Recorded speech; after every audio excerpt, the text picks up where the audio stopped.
다양한 국제 뉴스를 깊이 있게 전해드리는 시간. 월드앤 이슈 오늘은 조윤주 외신캐스터와 함께합니다. 어서 오세요. 네, 안녕하세요. 예. 미국과 중국의 안보 문건이 공개가 됐는데 네. 미국은 국가 안보 전략이라는 이런 게 뭐 안보의 지침서라고 말을 하더라고요. 네, 맞습니다. 여기도 그렇고 중국의 국무원이 군축백서에도 그렇고 한반도 비핵화라는 문구가 미국, 중국에서 다 빠졌다는데 이거는 네. 어떤 의미로 해석해야 될까요?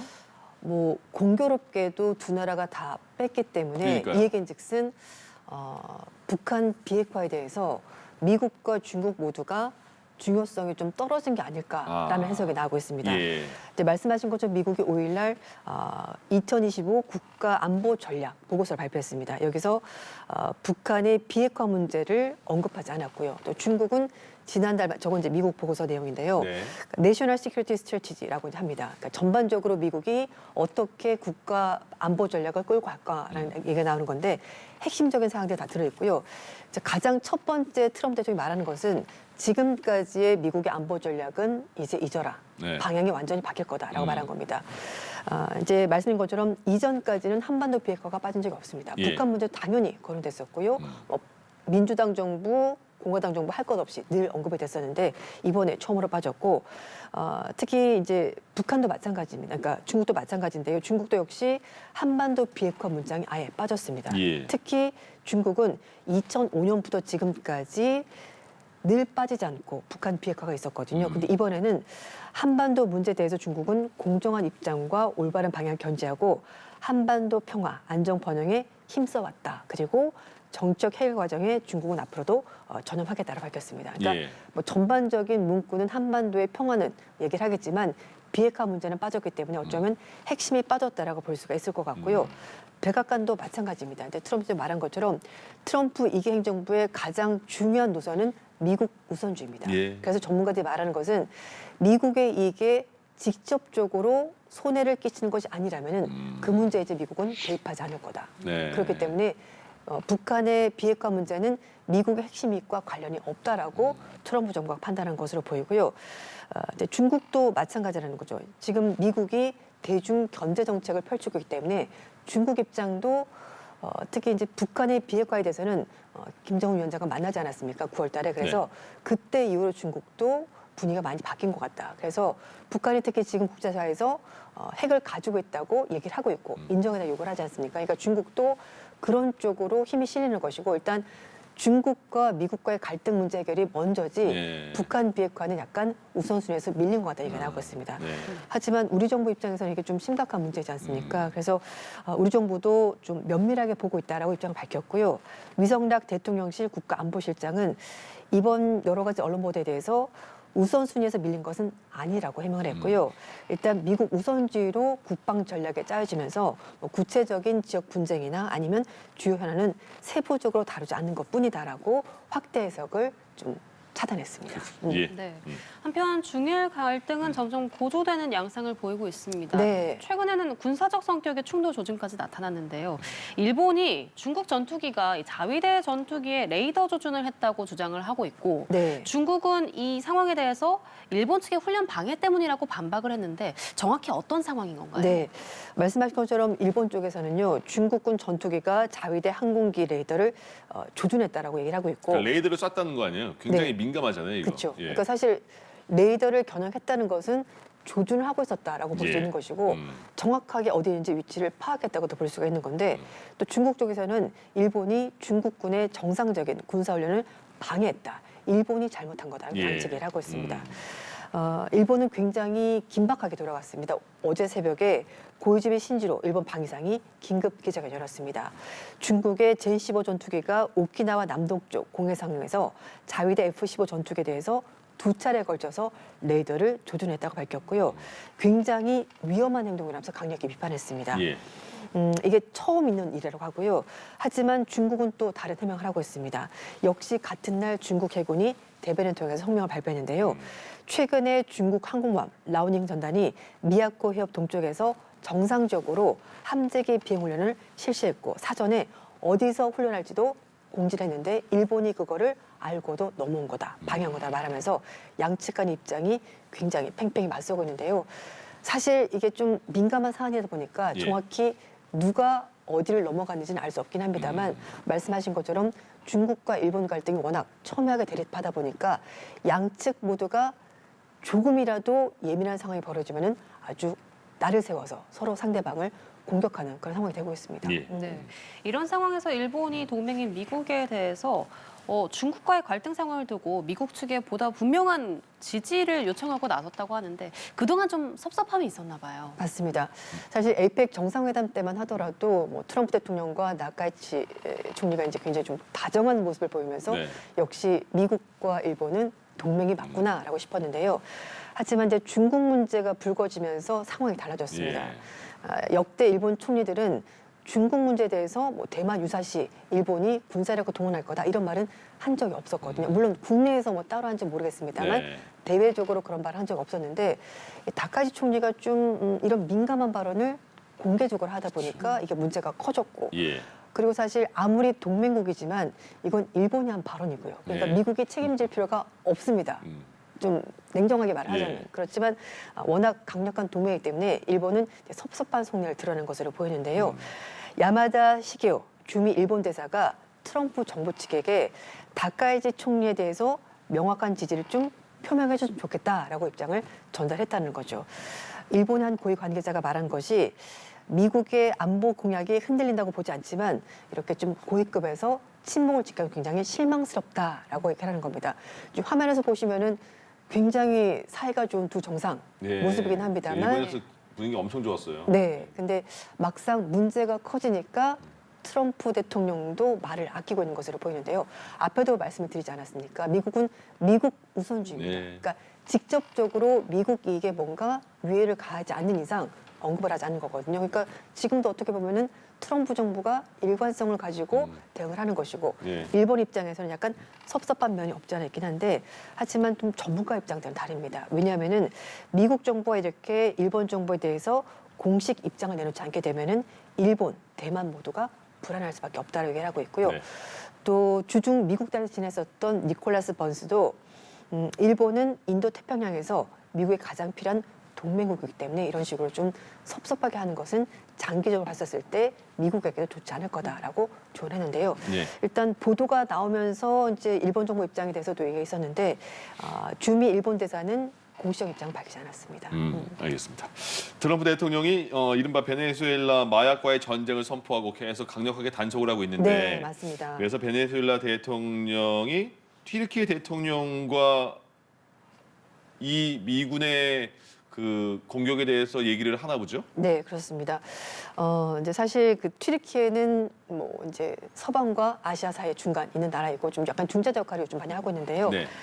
사건은 트럼프 정부가 이제 9월달 들어서면서 카리브해서 마약 운반 선적을 이제 단속한다는 이유로 공격을 가고 있고 예. 실제로 20여 차례 공격이 있었고 이 과정에서 무려 83명이 사망했습니다. 지금 네. 배가 폭파되는 장면 보이시죠? 문제는 9월 2일 날 미군이 역시 작전을 수행을 하다가 일단 첫 번째 공격에서 선박을 파괴했습니다. 오, 예. 그런데 저 선박 안에 생존자 2명 있었던 거죠. 네. 그런데 피트 헥세스 미 국방장관이 생존자를 모두 살해라, 없애버려라 지명했었고 네. 결국 두 사람이 목숨을 잃게 된 겁니다. 예.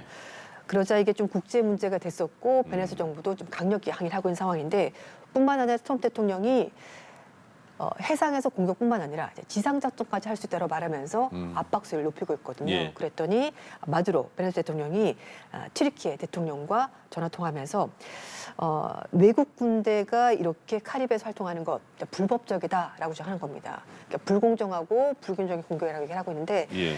에르도안 튀르키예 대통령 좀 입장이 약간 달랐습니다. 물론 이제 얘기를 듣긴 했습니다. 이렇게 되면은 국제 평화가 흔들릴 수 있다라고 말하면서 우려를 표명했습니다만 그러나 일단 베네수엘라도 대화를 이어가는 거 좋겠다. 공격보다는 미국과 대화를 하는 것이 좋겠다라고 밝혔고요. 예. 또 11월 달에 미국 쪽에서 그 카리브해 쪽에서 이제 이렇게 계속 공격이 있으니까 위험하니까 항공기들 운항하지 말아달라라고 부탁을 했고요. 그래서 튀르키예 정부도 베네수엘 직항을 중단시켰습니다. 예. 그래서 이번에 전화 통화하면서 이 직항 노선을 복구를 하자라고 얘기를 했었고요. 이제 예. 이거는 뭐 조만간에 얘기가 있을 것으로 보이는데 양측이 어쨌든 대화는 이어가되 협력은 좀 강화하자 이렇게 얘기를 하고 있고 베네수엘라 정부도 나도 좀 우군이 있다 이런 네. 얘기를 하고 싶었던 것 같습니다. 그래서 미국의 상대가 될지 모르겠는데. 그건 예. 아닙니다. 예, 맞습니다. 그 베네수엘라에서 올해 노벨 평화상 수상자가 나왔잖아요. 네. 마차도가 나왔는데 노벨상 시상식에 가겠다 이렇게 네. 말을 한 것 같아요. 근데 뭐 위험한 상황인가 보죠. 뭐 체포될 상황인가 보죠. 그러면? 네, 이 베네수엘라 야권 지도자입니다. 이름은 마리아 코리나 마차도고요. 말씀하신 것처럼 올해 노벨 평화상 수상자로 선정이 됐는데 예. 저 여성분이시거든요. 네. 원래 대선 후보였습니다. 그런데 마두로 정권 측에서 야권 탄압하면서 마차도가 후보를 나갈 수가 없게 됐고요. 네. 다른 후보가 나가면서 사실은 선거에서 이겼습니다. 야권 후보가. 그런데 마두로 정권이 그걸 부정하고 선거관리위원회가 마두로 대통령이 이겼다고 얘기를 했고요. 결국 예. 제 여성 지도자가 이제 사실 반정부 활동을 한 거죠. 현 정권에 대항하면서. 그래서 지금 베네수엘에서는 범죄 모의, 증오 조장, 테러 등의 혐의로 지금 쫓기는 상황이고 지금 현재 어딘 정확히 알 수 없습니다. 예. 그런데 노벨위원회 측에서 마차도와 직접 연락을 했고 시상식에 올 거다. 노래 옷을 해. 그렇지만 언제 어떻게 올지는 알려줄 수 없다라고 밝혔습니다. 네네. 그래서 사실 이제 마두로 정권이 사실 이제 좌파 정권이 26년 동안 됐거든요. 그 동안에 물론 만족하는 부분도 있긴 하겠습니다만 한 정권이 오래 지속되면 여러 가지 문제가 발생하지 않습니까? 그래서 예. 이게 지금 서방에서는 마두로가 독재 정권이라고 보고 있고 그래서 야권 지도자가 반정부 투쟁을 벌이고 있는 상황인데 마침 저 사람이 노벨 평화상을 받게 되다 보니까 예. 이 문제가 또 미국과 베네수엘의 갈등을 좀 증폭시키는 어떤 기폭제 역할까지 하는 인물이 된 겁니다. 시상식에선 비밀 작전이네요, 거의. 그렇습니다. 그렇군요. 예. 네. 미국은 모든 신생아에게 접종을 권고했던 비형 간염 백신 접종을 34년 만에 철회하기로 했습니다. 그런데 의료계에서 반발이 상당한가 봐요. 네, 말씀하신 것처럼 이게 34년 만에 철회가 되는 거니까 34년 동안 아무 일 없이 그러게요. 신생아들이 다 백신 접종 맞았는 건데요. 미국의 백신자문위원회가 이 비형 간염 백신을 접종하는 것을 폐기하기로 결정을 한 겁니다. 8대 3으로 결정이 된 건데요. 네. 새로운 지침은 산모가 비형 감염에 걸렸는 것이 확인이 됐거나 예. 감염 여부를 모르는 경우에는 출생 직후에 의료진과 협의를 해서 접종하도록 해라라고 하고 있습니다. 사실 비형 간염은 혈액이나 체액으로 이제 감염이 되는 건데요.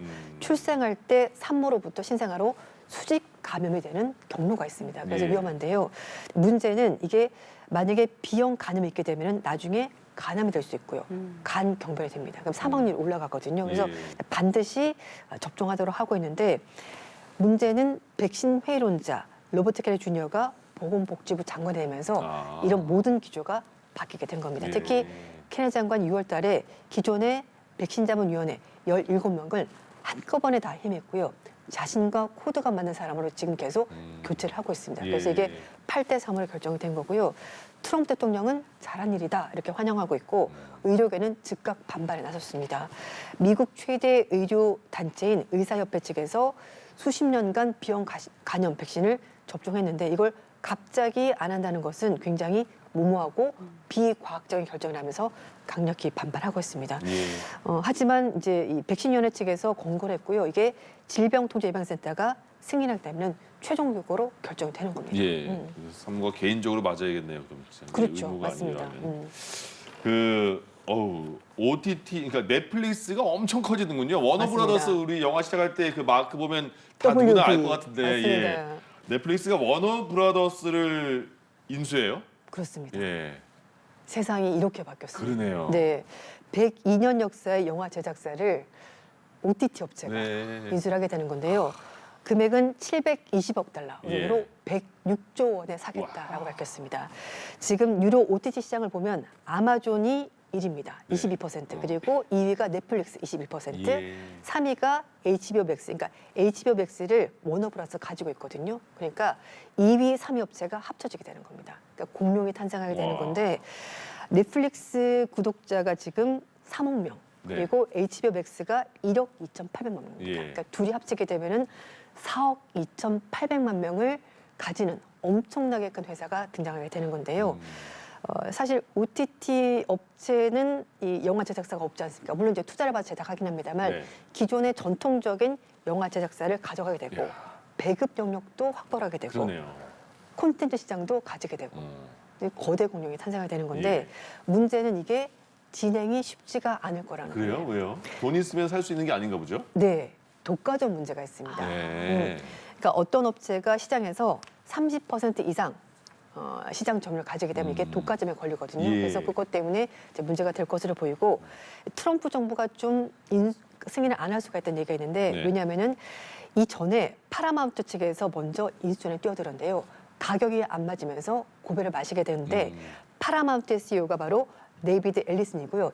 이 사람의 아버지가 오라클 창업자인 레리 앨리슨입니다. 예. 이 두 사람 모두가 트럼프 정부와 굉장히 각별한 사이거든요. 아. 그렇기 때문에 정치적으로도 약간 압력을 가하고 있고 특히 데이비드 앨리슨이 이 인수전에 떨어지면서 로비를 벌이고 있습니다.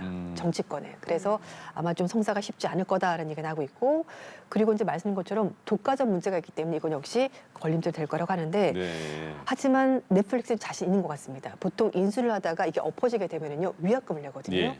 보통 인수 금액의 1에서 3%를 위약금 내는데 네.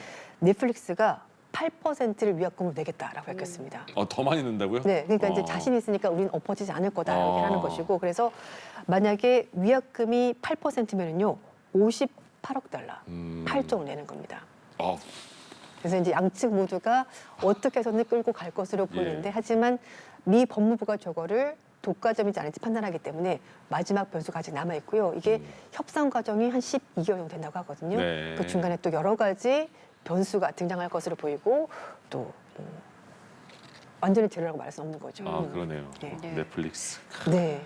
베트남에서는 남아 선호가 엄청난가 봐요. 오죽하면 네. 딸을 둘 낳으면 현금을 주겠다는 파격적인 정책까지 검토하고 있다고. 네. 그 모 드라마에서 이런 얘기 있었습니다. 네. 아들 있는 집 엄마는 네. 싱크대에 평생 있어야 되고 네. 딸 있는 엄마는 네. 여행을 간다. 아 그래요? 네. 요새 많이 바뀌었겠죠. 또 그렇게 그래서, 또. 그래서 어쨌든 예. 그 아들 있는 것보다 딸 있는 게 좋다고 하는데 예. 자연 비율은요 예. 남녀 성비가 여자 100명당 남자애가 104명에서 106명 정도 됩니다. 근데 베트남은 111명. 굉장히 높은 거죠. 그러니까 이 얘기인즉슨 남아 선호 사상이 강하다 보니까 이제 선택적으로 아이를 아, 출산하는 경우가 있는 그렇군요. 거죠. 그래서 베트남 정부가 이게 점점 심해지니까 우리 돈으로 거의 7조 원 정도를 들여가지고요 이제 자금을 투입하게 되는 건데 특히 딸 둘을 낳는 부부에 대해서 현금 지원 그리고 생필품을 지원한다고 합니다. 예. 그래서 이제 일단 이거를 109명까지 낮추는 것이 목표라고 하고 있고요. 예. 또 이 태아 성별 알려주는 의사 면허는 박탈하고 또 엄마들의 기존 출산 휴가를 6개월 정도 늘린다고 하고요. 아빠들의 출산 휴가도 좀 늘려주겠다라고 얘기를 하고 있습니다. 사실 남아 선호 사상 그러면 중국이 가장 대표적이지 않습니까? 옛날에 근데 우리도 그랬잖아요. 네, 맞습니다. 예. 근데 우리나라는 지금 많이 돌아와가지고 거의 자연 비율로 돌아왔고요. 네. 그래서 이코노미스트가 얘기를 한 것이 막상 키워보니 딸이 낫더라. 그래서 이제 분위기가 바뀌었다. 그래서 여성 두 분 사이에 깨 있으니까 불편하네요. 같이 살면 되죠. 괜찮습니다. 그래서 이제 중국도 한국도 예전에 남아서 굉장히 심했는데 이제 많이 자연 비율로 돌아왔다라는 얘기 나오고 있습니다. 네. 예, 알겠습니다. 오늘 월드앤 이슈 조윤주 외신캐스터와 함께했습니다. 오늘 말씀 고맙습니다. 고맙습니다. 네, 감사합니다.